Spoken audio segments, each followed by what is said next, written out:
émission le peuple s'exprime, toujours le peuple s'exprime, dans les Goliaths de la presse congolaise, route numéro 1, bon Mamata Dimwanda. Déjà sur le terrain, Plamedi Tawaba, les autres bêta moi ma solo, na moko ya bakongo mani tozane awa et na représenter binonaye et les lona si ma caméra bongo nazali na bongo na ingénieur, ingénieur Gelor Mouya, DT moko ya propre, DT moko ya avec Papa Nangai et chef Mouya, on se retrouve juste après na invité la mission. Merci.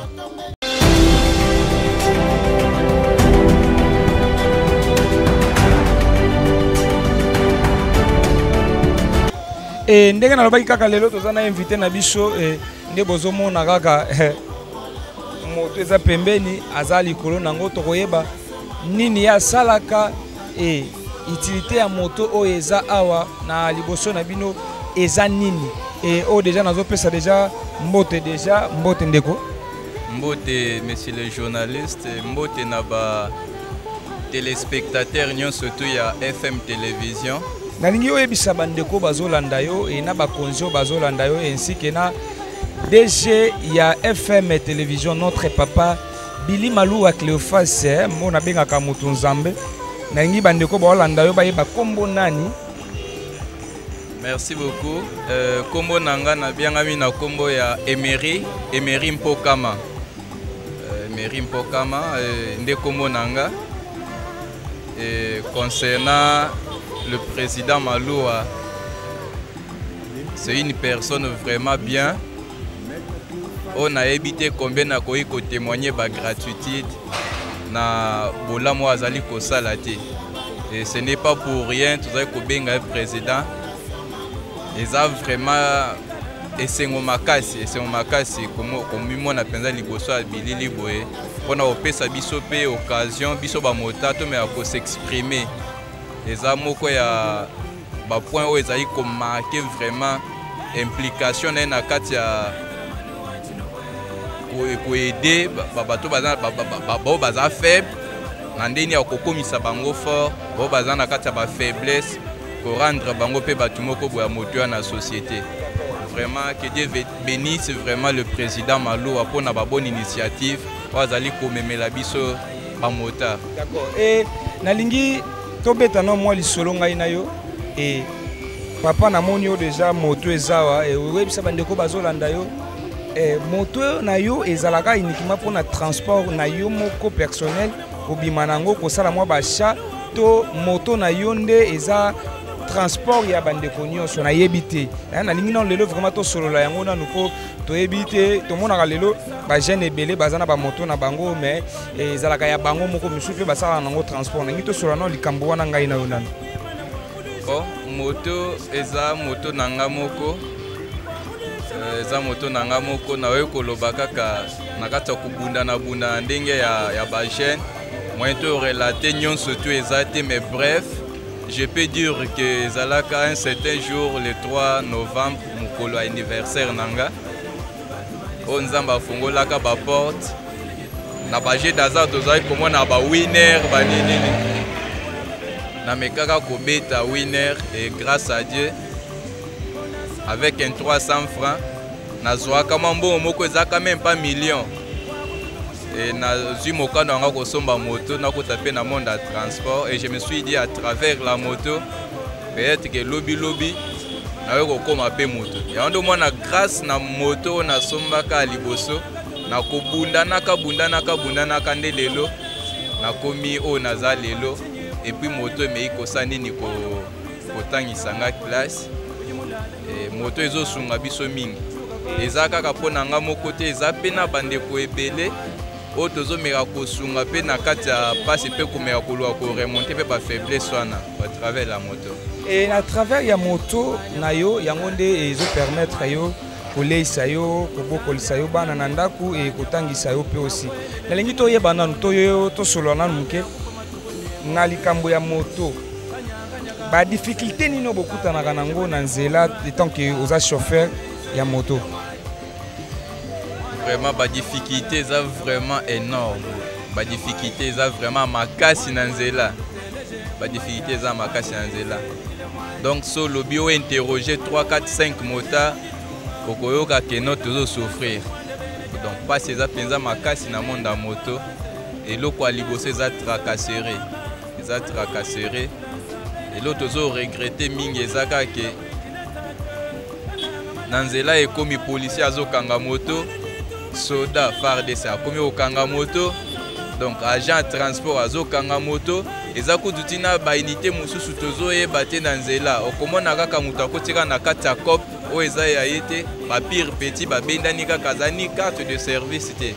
azwi kaka kamati oyo akangi. Par exemple na Victoire mardi nautaki ba recherche nanga comme naza étudiant nakoma nani na Victoire nakitisi Kilian nazokitisa Kilian nazaki na kati ya arrêt ezaki na ba moto place wana epeletse baninga baza nakitisi nani Kilian. Mais à ma grande surprise namona kaka policier aye kodembelanga na moto au stationner ma vie. Je me suis posé des questions.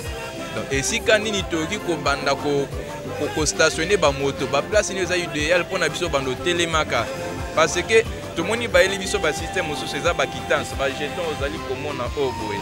ya 500 ba jeton oyo o nyonso aza na monde à transport taximeni nyonso tout ayebi jeton oboye tozo futa 500 francs par jour. Donc so petit calcul eza lokwa tozo kotisa par moto lokola 12 500 francs na caisse à l'état chaque fin du mois. Et balobaka eza pour na droit stationnement mais eloko moko te etongama eloko moko te ezolakisa mpenza keno mota akoki koya esika tel akotelema place oyo azala lese te na nzela. Donc tozomona kaka mbutu e na koya akangi mwa mbongo apasi mwa 50 000 azaki na wana kati ya saki esa nini ekei na maboko na epa bapolisier. Donc rapport moko te ekomami eza na kesa leta eloko moko te ekoti eloko moko te do esalemi me mbongo eliami na kaka bongo infraction asali na yebi te na sambisami te. Alors leta meka kosunga biso na babiloko wana toza na posa Kongo etongama ekende liboso. Alors eza vraiment pasi na ba comportement tozali komona na banzela wana eza côté ya ba difficulté na bino nde bokutanaka nango sur le terrain. Et nalingi nayeba sikoyo otoloba a oza étudiant otangaka na université nini? Natangaka na IEC Gombe ex IEC Gombe na minito eza haute école de commerce. Nazosala administration et gestion des ressources humaines AGERA Chansig. Bon, naza na système LMD na oti kutu ko défendre il y a pas longtemps. Même temps nazo baki nazaki mardi na niveau Victoire bakanga kinga après avoir kobima. Nani IEC ce n'est pas pour rien nakenda ko sala examen moko na bimaka nango na moi vide nakenda ko racheter ba cote na ngai. Na tongi tukoyo toyeba nanu na bandeko bazolanda yo na bakambi ya mboka bazolanda yo tongi oyebisa biso nanu okabolaka ndenge nini batemps na yo ya classe na batemps na yo ya kobula na moto? Oui, nakabolaka ta nanga boye moyen natikala na moto libela eza te mpo nayebi keno moto nazokumba yango te ka mpo na kotia kaka mota pour l'éternité te. Nazokumba moto avec un objectif précis. Donc nazokumba moto objectif ezaka kotanga classe pe lobi kozala pe sika moko boye oyo na peut-être ko représenter même ba mota même Congo na bisika oyo ezali esengeli. Et après nakabolaka komona nanga so ba revenu nanga boye tant nanga eza soki comme na stangaka na vacation jour priorité ezaka na ba étude nanga. Une fois nazobima ndaku natema quand même na arrêt Saint-Raphaël dans le but que mais à 2 personnes ceux qui n'avaient mis 2 personnes sont à commis 24 et pour aider à trouver moi 5 000 6 000 avec moi mbongo wana pour aider à 2 litres à carburant. Et c'est possible de concentrer ba étude nanga ti heure nyon surtout aussi la ceux qui na 6 15 heures so 6 16 heures na koti na nzela et après cela ni na bandi pe ko débrouiller. Moi mike na kozwa ezala 20 000 ezala autant na yebi que non moi 5 000 il faut qu'il na makambo à classe moi 5000 ozobomba pona ba soins médicaux peut-être que ngamoko nani bako kanga moto comme yo moko ebinde eza na Congo bon eza ndenge nazali ko travailler bongo et sikoyo na bato oyo bakanisaka bata moto nyonso o bakumbaka moto a na ville province de Kinshasa baza ba illettré batanga te et bauta kaka village et ngoyebisa ba na bato wana nini ofiaka bino bongo. Ah, vraiment, c'est vraiment regrettable. C'est regrettable, vraiment. Comment on a Moutazo Kanissa, na senso na montagne, surtout il est traité. Ba licencié baza, ba gratuit baza, na kata moto zomo na o ba D6 baza. Peut-être que ça manque d'encadrement, soit que ça a commis sa discipline en soi. Et on est ezo koka komema mutunyo surtout comme na niveau considéré montagne surtout local là il est très oui. Nakoyi koloba ke bato bakanisa ke loko wana de l'autre côté bazana raison parce que 90% ba motard o bazo travailler na nzela vraiment comporter bazo memela biso eza un peu ndenge eza olenge mais ezo dépendre un peu de l'éducation na ba famille pe tozo utela yango nde ezo mais quand même ko marquer différence wana si ce n'était pas pour la bonne éducation nandimaki te que président Malo akoka kondima kolokota mutu lokola nga na ndenge na zaboe ni verse ni quoi que ça soit koleka libosa ba média ko pesa ba message à boete alors comme conseil nako yebisa na bandeko o ba considérer ba mota lokola ba voyou ba mais quand même ko cesser na eloko wana eza ba mota nyonso tout ba kanisaka de la sorte donc tokeseni et na ngambu na tozongi siko na ngambu na bino pe bakumbi tukutuku et conseil nini okopesa na bandeko na yo oyo parce que réputation na bino si ebeba ekomaka ka déjà na bana moto bazaka ba mibi et ba postura ba kuluna et conseil nini okopesa lisusu na ngambu ya ekona bakumbi tukutuku. Bon conseil ezakaka na ndenge ya kemotard nyonso surtout il faut se considérer nano lokola responsable na vie na emoko eloko a liboso po soki otali olobi moto nazo kumba oboye yango nde papa yango nde mama na kati ya CV nanga moto eza lokola nani activité professionnelle nanga nazo evre eza nini moto nde nazo kumba donc so obanzi nano na moko conscience esali nano na moto nyonso azolanda nga lobi nde nazo kumba moto so nazwi likama peut-être na bukani eza vi nanga moko nde eza freiner soki na kumbi te ba nanga bakolia te ekozala pasi po tozala traité lokola bavoyo na nzela eloko ezosala pasi ezala komona mwana moko boye atiki musala nani ya kuluna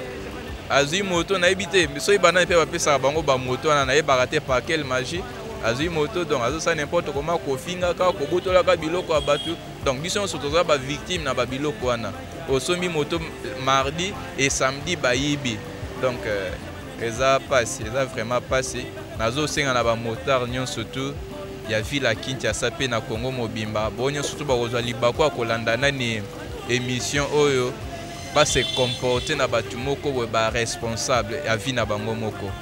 kozala responsable ezala kodirige kaka mwasi na ndako na bana te mais eza na makambo ebele ezosenga mobali asimplike alakisa sens vraiment ya responsabilité na ye vraiment bamotard changer vraiment tout mais ko changer façon na biso ya kosala makambo po tozala te considérer lokola bakuluna lokola bavoyou à tout moment te et tokomi kokende na biso na suka ya émission na biso et question moko elinga kaka mbangu sikoyo les jours à défense na yo est-ce que bandeko na yo pe bamotard bayaka mpo na yebi ke na bamoma wana bosalaka eza na bamoma oyo bino bosalaka batapage na bino est-ce que bandeko baakompagnaka yo pe les jours à défense na yo bon mokolo ya défense nanga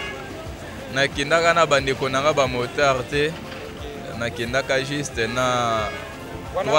wana oboyaki mpo na institut baoyebaki oza moto loyenge to ndenge nini? Non naboyaka mpo na loyenge te bon loyenge ezalaka mpe be eza mosusu era esengo eza esengo ya pa mwa ya koekarte bato te mais na kati ya institut esika na bandaki kotanga nazalaki mpe na bamasa na nga bakumbaka mpe bamoto lokola nga mais toyebi ndenge tomigéraka kwa ezalaki vraiment un peu mpasi mpona kende kobimisa bato ya libanda baya koassiste nga na nani na défense tant que famille ezalaki et puis papa aza pasteur et nous vivons aussi différemment. Éducation et Kesseni, makambo ya bakerel, makelele, donc mais ça n'a pas été. Ça on aura défense et après nda ko esili. Et na lingi sikoyo o lancer message moko ya message moko très efficace na ba konzamboka bazolanda yo et na ministre ya transport azolanda yo et message au lancé par président wana simanano na ingo lancer ce message pas ya ba konzamboka et na bandeko nyonso bakino nyonso o bazo kolanda biso na ngonga oyo. Bon, message na koiko lancé par ba konzamboka pe ministre ya transport ezaka kabame à côté la biso makambo tozokuta nango na nzela. Vraiment ezo sala pasi, ezo sala vraiment pasi.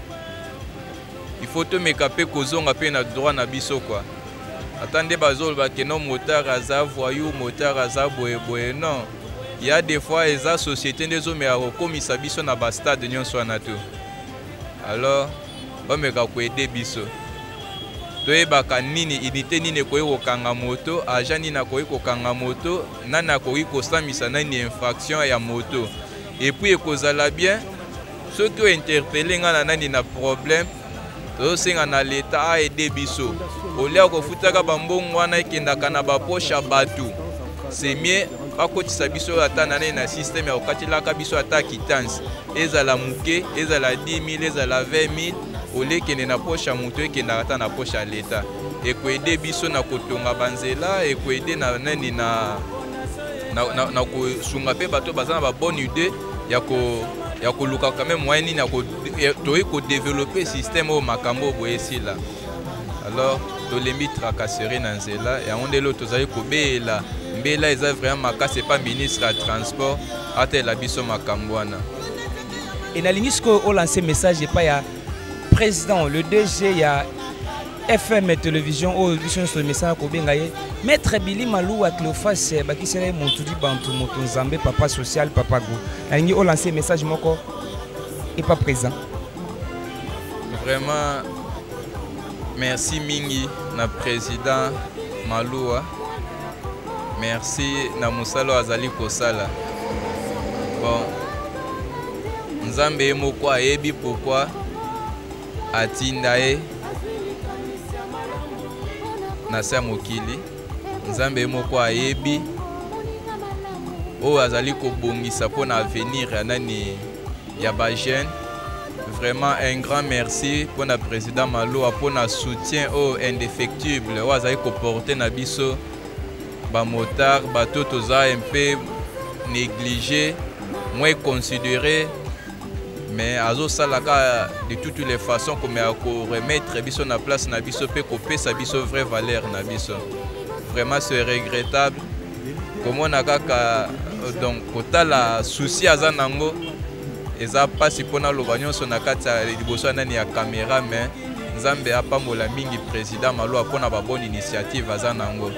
Vraiment na éviter tozoluka so tokutana bato aboyemi balemi satu na mboko boye vraiment na ebika ke na mboke bongi nango mboke kobonga nango oui kobonga nango. Merci beaucoup. Et quant à moi bozalaki ebele ya kolanda émission na bino bolingaka mingi le peuple s'exprime on alobaka toujours réseau kambama na les Goliaths de la presse congolaise ngayo Plamedi Tawaba et lobanango le frère Mike Kalambai, ça est fini pour aujourd'hui. Bozalaki ebele bino mo bouti koyoka et ndeko aza responsable